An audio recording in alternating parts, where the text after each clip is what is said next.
How has the drought affected the zoo?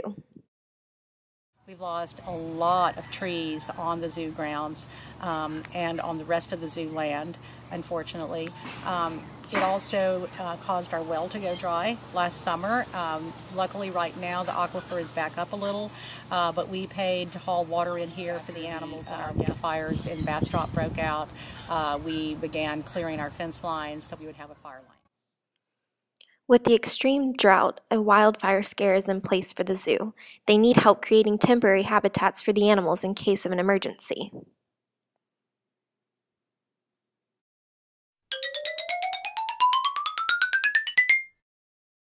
It's about feeding the animals and seeing the animals.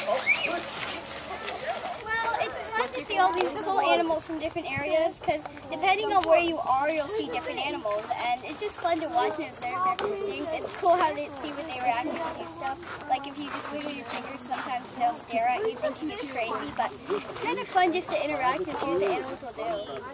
These other animals that don't live there, but you're at the zoo. You get to see all kinds of animals that you wouldn't ever get to see in any other kind of circumstance unless you were going to get eaten by them, especially. Like, you know, you can get less than 10 feet away from a black bear, and that would be an incredibly dangerous situation. Austin Zoo is, as you can see, not your traditional zoo. We're an animal rescue sanctuary, a privately run nonprofit. So all the animals that you meet when you visit us are either rescued or surrendered or zoo surplus from other larger zoos. And so every animal that comes here, we don't breed, we don't buy, and we don't sell animals. And when an animal ends up here, this is their sanctuary, their forever home. We're open to the public to fund our rescue and sanctuary operations and teach people why it's really not a great idea to buy that exotic pet. If you were creating a habitat for one of the animals, what would you include? If I was going to make a habitat for a monkey, I would make sure that they've had lots and lots of room to be able to swing and run around. They have lots of energy, and so I feel like that's important to make sure that they feel like they're not caged in anywhere and feel like they can really grow and, you know, play and learn like they would normally. Okay, I'd like this more swinging ropes.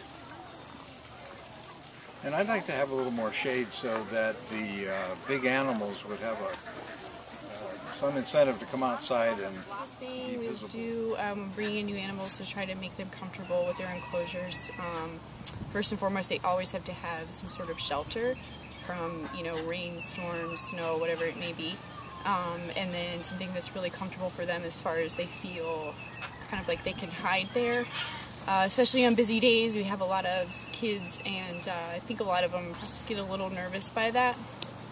So it just gives them a little place to go and hide. We also kind of do some research on their natural behaviors in the wild. So for example, we just redid a porcupine one. They live in the trees, so we make sure she has plenty of branches to climb on, stuff like that. We give her like try to make it as natural as possible, so we kind of make a false log. So it's a barrel, it's shaped like a log, it's got a hole in it, so it feels like a tree to her. Try to make it as natural as possible. Just different things that they would find in their natural environment, specific kinds of plants, stuff like that. Your job is to design an emergency habitat for one of the animals. The question is, what factors would you include when creating a stable habitat for a member of the Austin Zoo family?